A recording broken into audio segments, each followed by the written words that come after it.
Welcome! We're going to be talking about Piaget's stages of cognitive development. This stage is called the preoperational stage. Piaget called it that because he said that at this point, children did not yet understand how the world operates.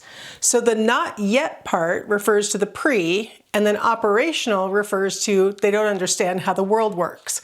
So they are pre-operational during this stage. So as you recall, babies between the ages of birth and 2 years of age were considered in the sensory motor stage. That referred to their tendency to explore the world using their senses and their ability to move around in the world. The big hallmark of the sensory motor stage was that they discovered that objects are permanent. So once they realized that out of sight no longer meant out of mind, they were ready to move to the next stage of development. Another big factor in movement from sensory motor to preoperational is that children have learned a pretty decent grasp of language. They now have words that are attached to objects, words that are attached to people, and that's going to allow them to convey their knowledge or their understanding of things. So during the preoperational stage, we see symbolic reasoning. What that means is that children are now able to let symbols represent concepts. So we have a word for mommy. We have a word for doggy, right? Weirdly, a lot of times they end in an E sound. But they have symbols, words, that can represent things or actions or people. And this is going to allow children to start to represent the world in their brains, in their minds. So this is a big leap forward for children's understanding of how the world works. They still don't understand it yet, but they're starting to make inroads. So some big hallmarks of the sensory motor stage include mental representations. So if we can hold a word in our head that represents a thing or an event or an experience, that's the beginning of memory. That's the beginning of memory that looks like the kind of memory that adults have. So memory is going to start to develop during this stage much more rapidly. As we know, children between the ages of 0 and 2 years of age do have memory abilities. But with the use of symbols, memory is going to grow. The other big thing that's going to occur that is an indicator of mental representation is the use of language. The ability to talk about things that have already happened, things that are going to happen, things that are just happening in the child's mind. Those things can now be discussed and brought into common awareness by using language. Also during this stage, children are going to be able to learn from their actions. During the 0 to 2-year-old stage, we have that little scientist approach, where children are trying to understand, how does gravity work? Does this always make mom upset? They're trying things out. During this period of 2 to about 7 years of age, children are deliberately trying out alternative strategies for achieving their goals and looking to see which strategies work better.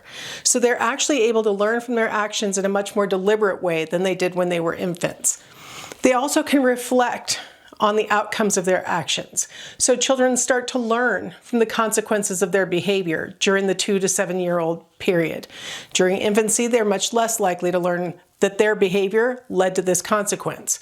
A 2 to 7-year-old starts to realize, I did this behavior and now my toy is broken, or I did this behavior and now I'm in timeout. And so they start to make those kinds of associations. So these are big, giant leaps in understanding, but they are certainly incomplete. One of the things that is really important about the preoperational stage is that because children are still trying to understand how the world works, they oftentimes make really interesting mistakes.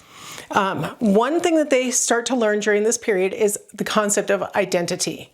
That if you are a cat, you always are a cat. So in this photograph with a cat wearing a dinosaur costume, the child may think it's funny during the preoperational stage to see something as comical as a cat wearing a dinosaur costume, but they no longer at this stage in their life think that the cat has actually become a dinosaur. An infant might actually believe that the cat has become a dinosaur.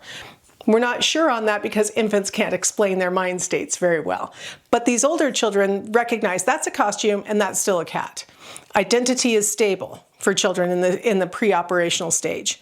The other thing that they start to understand is function. They start to realize that certain objects are used for certain purposes, that certain behaviors have certain purposes, and so they will engage in those behaviors, or they will engage with those objects in order to fulfill the purpose.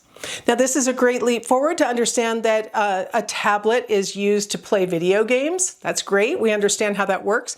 But one of the problems with children in the 2 to 7 year old period is that if we show them how to use something, they will think that is the function of that object, and it will shrink their creativity with that object. If you leave a 3-year-old alone to interact with a new toy, they may come up with novel uses for that toy. If you show a 3-year-old how to use the toy, they will use the toy as shown. So they are so attuned to attempting to determine the function of an object that they may overextend that function and think it is the only function for that object, even if that object has multiple functions available to it. During this stage, we see many different kinds of thinking errors that provide to us evidence of how their understanding of operations really is, that they really don't understand how the world works yet. So I thought I'd share with you some typical thinking errors that we see in children between the ages of 2 and 7. One is a thinking style called centration. This is where you focus on only one dimension of the stimulus. In this case, we have a child who is watching someone pour water from 2 glasses that are short and fat into, they're taking the water from one of those glasses and pouring it into a tall, skinny glass. So one of the glasses stays short and fat, and the other one now is tall and skinny. For children between the ages of 2 and 7, they will tend to focus on one dimension, either height or width. They can't take into consideration height given width like an adult would. So the 2 to 7-year-old may focus on the height of the water and think that the tall, skinny one now has more water than it had when it was in a short, fat glass. They are centrating or focusing on just one dimension, and that's causing this thinking error. Irreversibility. This is the tendency for children to think the end state, whatever it is right now, is what it must always be from now on. So even though they've watched the person pour the water from the short, fat glass into the tall, skinny glass, the child cannot just imagine pouring it back and confirming that the water has not actually changed. They can't imagine that. So they feel like, well, now it's a tall, skinny, it's changed. It is now a tall, skinny glass of water. I can't just imagine pouring it back and double checking that the same amount of water is in both glasses. I can't imagine that. We call that irreversibility. They can't, in their minds, imagine just returning to the original state. They focus on whatever state the stimulus is in, and they can't process the transformations. So even though the adult might be saying, watch me while I pour this water from this glass into this glass, and the child may actually be looking at it. Their eyes may be fixated on the water as it's transitioning from one container to the other. They're not actually processing that transformation. They understand where the water began, and they understand where the water ended, and they really don't process the transformation that came between. And that allows them to have a little bit of magical thinking, that even though the child might say, I didn't see you add any water, I didn't see you take any water away, they'll still believe that there is more water in the tall glass than there is in the short glass. Even though they've agreed that they didn't see anything else happen, because they couldn't really process that transformation, they're under the impression that some kind of magic happened and now there's more water. That's all they can really conceive of. Some more thinking errors: transductive reasoning. A lot of times children will display, again, something that might look like magical thinking or superstitious thinking when they engage in transductive thinking. They might think something like, I was mean to my sister, now my sister is sick. I made my sister sick. It's my fault that my sister is is feeling bad because I had those bad thoughts, that somehow my thoughts are powerful enough to have this effect. That's called transductive reasoning. Other typical thinking errors that we see between the ages of 2 and 7 are the inability to take someone else's perspective. We call this egocentrism. In egocentrism, we don't mean selfishness at this age. What we mean is the inability to take someone else's perspective. The way that we understand this is that we show children what is called the 3 mountains task. So there are 3 mountains that are sort of like a diorama, right? They're made out of paper mache, and there's little plastic animals and little plastic trees and different kinds of things that you can see depending on which angle you're viewing the mountains from. And so they let the child sit in the chair and name everything that they can see from that angle of the mountain. Then they move the child to the other side of the mountain and they put a doll in the chair where the child had been. And they ask the child, what is the doll seeing? And the child will name what is currently in front of them rather than what they had named when they were in the doll's perspective. They literally believe that the doll is seeing what they're seeing, that their perspective is shared by everyone. This is what Piaget meant by preschool egocentrism. This inability to believe that I can see something that you can't see, that I can hear something that you can't hear. Even I can know something that you don't know. They believe at this stage that everything is shared, that their perspective is everyone's perspective, and that's what is meant by preoperational egocentrism. Another thing that we see preschool-age children doing is something called animism. This is the tendency to believe that inanimate objects have feelings, motivations, needs that are very similar to what the child has. So you may be familiar with the children's story, Happy Birthday Moon. In Happy Birthday Moon, the little bear cub, it's his birthday, and he receives a top hat for his birthday, and he throws it up into the air and it lands in the branches of the tree. And so as the full moon is moving through the sky, it ultimately orients itself so that it appears from the bear cub's perspective as if the moon is wearing the hat. And the bear cub comes to the conclusion that the moon wanted a hat just like the bear cub wanted a hat for its birthday. This is the kind of animism that actually adults sometimes encourage in children, as this book shows, but the children will spontaneously display. They may say things like, oh, the moon is following us while driving, because when driving, it sometimes looks like the moon is moving along with us, but that's a function of, distance cues and not anything about the moon. But the child will conclude that the moon wants to go where the child is going. They may conclude that their inanimate doll is sad if the doll doesn't get to go with them. Or if the doll got left behind at a restaurant, the child may be just inconsolable because the doll is scared and the doll is lonely. These kinds of beliefs that children have during this stage are evidence of animism, that they maybe believe that inanimate objects have similar motivations as living creatures, especially themselves, have.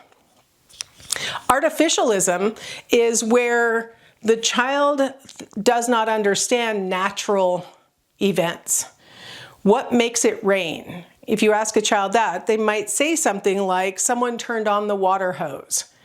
They don't understand how rain works, and so they come up with an earthly explanation that makes sense to them, but would imply that there's some giant water hose and someone in control of it, but that makes sense to the child because that kind of artificial explanation is not outlandish to them. It seems reasonable. It's something that could be possible. Why is the sky blue? They might say something like, because my mommy painted it that way, as if mommy has the ability and the control and those kinds of things.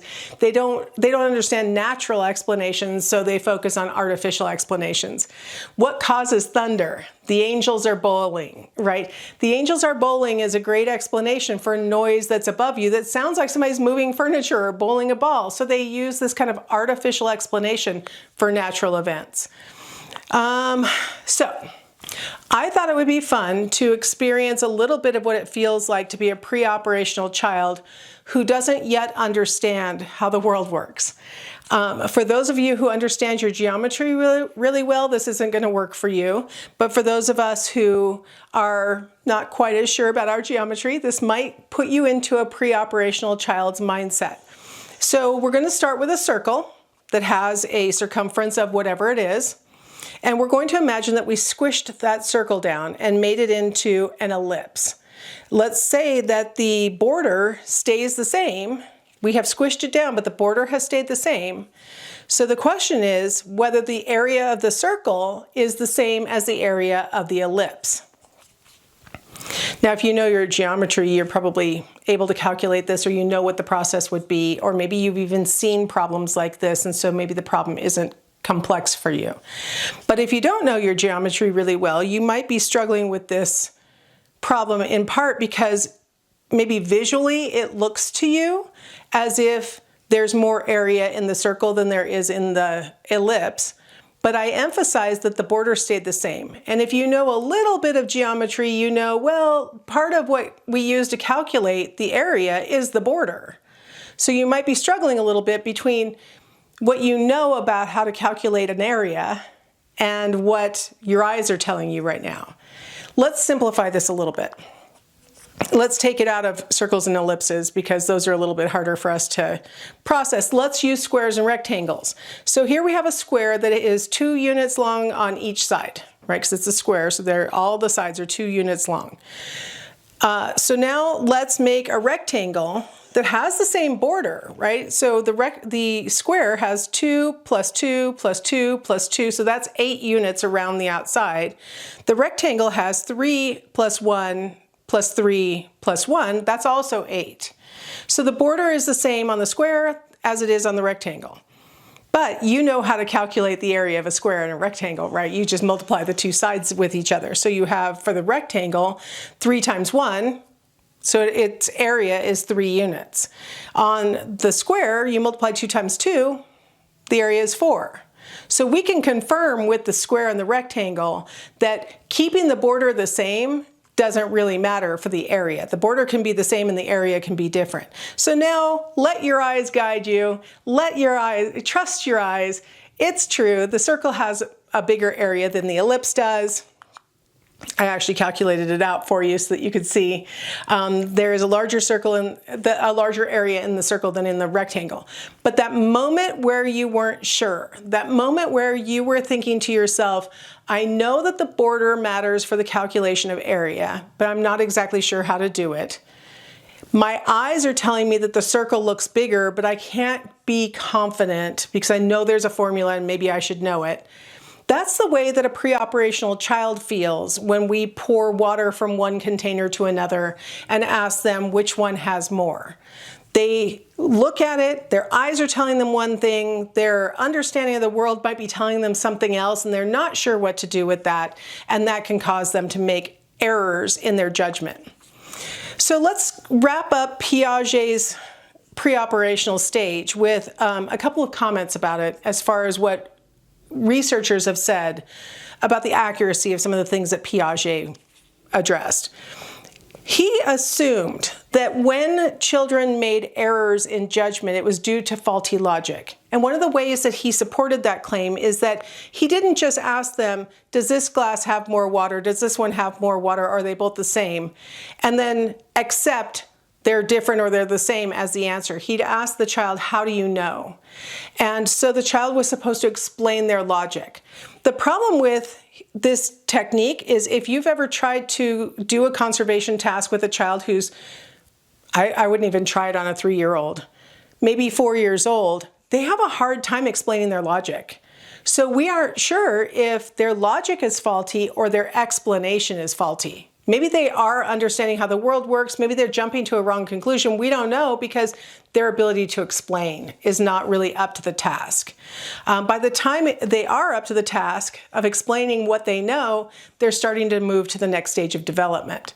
So that's a problem. They may have language shortcomings rather than logic shortcomings.